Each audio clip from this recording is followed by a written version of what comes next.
It began with a text message. "Come over. I have a surprise for you. A good time." A young man named Kieran received that message from his girlfriend of 2 years, Prima. They worked together. They loved each other. He had no reason to be afraid. He went to her apartment. She welcomed him with a smile. Then she told him about a special game, a foreign-style proposal. Something intimate, she said, something he would never forget. He agreed. She blindfolded him. She tied his hands to a chair, then his legs. The ropes were tight, too tight. He shifted uncomfortably. He asked, "Why are you tying me so tightly?" Prima leaned close. She whispered, "This is a foreign-style proposal. Just stay quiet." Those were the last words he ever heard her say. What happened next would shock an entire city, and the reason why would be hidden in a place no one expected. Inside her phone. This is the story of the Bengaluru role-play murder. To understand this crime, we have to go back, but only a little. Kieran was a 27-year-old sales associate at a mobile phone store in Bengaluru. Friendly, well-liked, no enemies, no dark past. Prima was also 27. She worked at the same store. The two met, became friends, and then something more. For 2 years, they were a couple. They ate lunch together. They walked to the bus stop together. Co-workers assumed they were happy.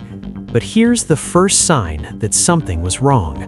According to police reports, Kieran had begun to pull away. He was not ready to marry. He reportedly refused Prima's proposal. He started keeping his distance. Now, rejection happens every day. People break up, they move on. But Prima did not move on. She did something else. Something that would take investigators days to uncover. Let's go to the day it all changed. April 21, 2026. A Tuesday afternoon. Kieran was at home, probably relaxing after work. Then his phone buzzed. A message from Prima.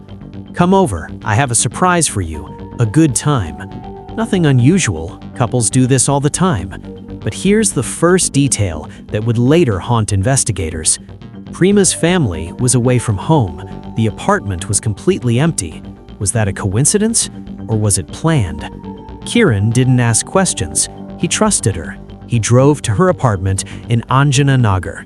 When he arrived, Prima greeted him warmly. She was smiling. She seemed excited, almost too excited.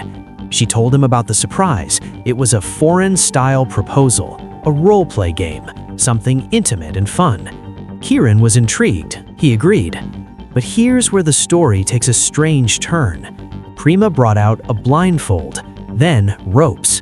Why ropes? Why not just a simple game? Kieran didn't protest. He loved her. He trusted her. He let her blindfold him. She tied his hands to the chair, then his legs. The ropes were tight, too tight. He shifted uncomfortably. He asked, "Why are you tying me so tightly?" Prima leaned close. She whispered, "This is a foreign-style proposal. Just stay quiet." Those words were meant to calm him, and they did. He relaxed.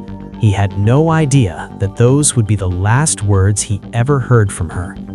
What happened next? For that, we have to look at what Prima did immediately after. We don't know exactly what happened in the next few minutes. Prima's confession would later fill in the gaps, but at the time, no one was watching. Here's what police pieced together. After Kieran was tied and blindfolded, Prima did not continue any game. She did not kiss him. She did not whisper sweet words. Instead, she walked to a corner of the room where she had hidden something days earlier.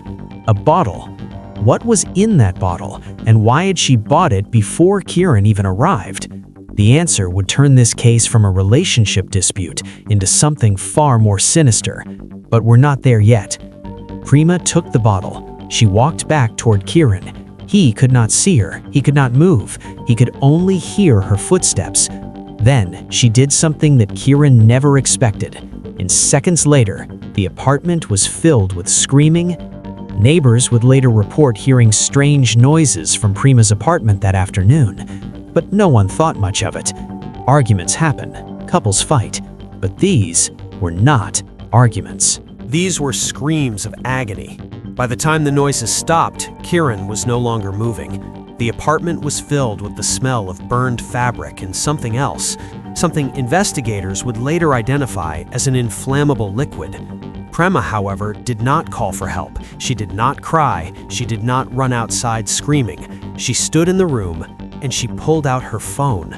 Why would someone take out their phone at a moment like this? To call an ambulance? To call the police? No, she opened the camera and she started recording. What she recorded would become the most damning piece of evidence in her trial. But at that moment, no one knew. No one was watching. She simply stood there, phone in hand, as the flames died down. Then she put the phone away, she cleaned up, and she prepared a story. The next morning, Wednesday, April 22, 2026, a neighbor reported a strange smell coming from Prema's apartment. Police arrived. They knocked on the door. Prema opened it. Her face was calm. Her voice was steady. She looked the officers in the eye and said, "Kiran came to my apartment yesterday. He poured something on himself and set himself on fire. I was in the bathroom. I didn't see anything." She told them he had been depressed. She told them he had threatened suicide before. At first glance, it seemed plausible. A tragic suicide, a girlfriend in shock. But investigators noticed something odd. The bottle they found in the apartment, the one with traces of inflammable liquid, was traced back to a local store. The store owner remembered Prema buying it days before the incident. If Kiran had planned to kill himself, why would he not bring his own liquid? Why would his girlfriend have purchased it in advance? Then they looked at the ropes. Kiran's hands and feet were tied to the chair. The knots were tight, complex. How could a man tie himself up like that and then set himself on fire?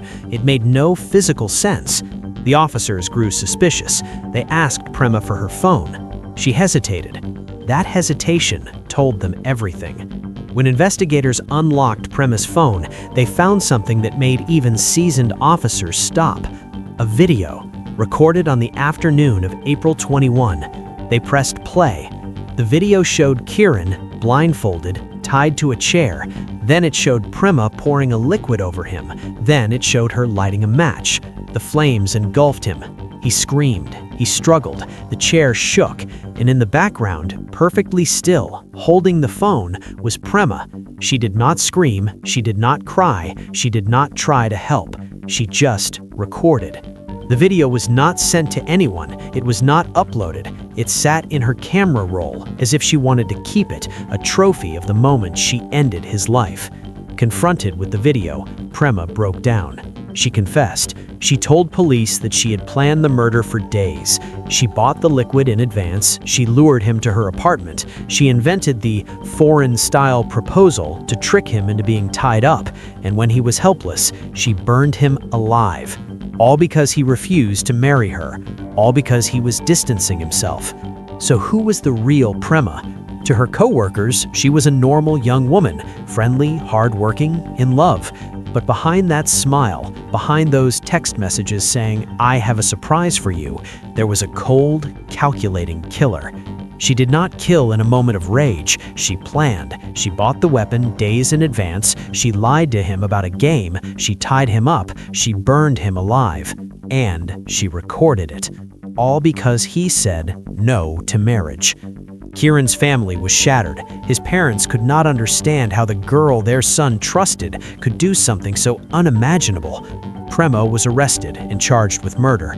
She now faces a long trial. But for Kiran's family, no trial can bring back their son. No video can be erased. The Bengaluru role-play murder is not just a crime story, it is a warning. Kiran trusted Prema. He let her blindfold him. He let her tie him up. He believed her when she said, "Just stay quiet." And because of that trust, he never saw the match coming. The case is now in court, but one question remains unanswered. How many more people will say, "I love you," to someone who is already planning their death?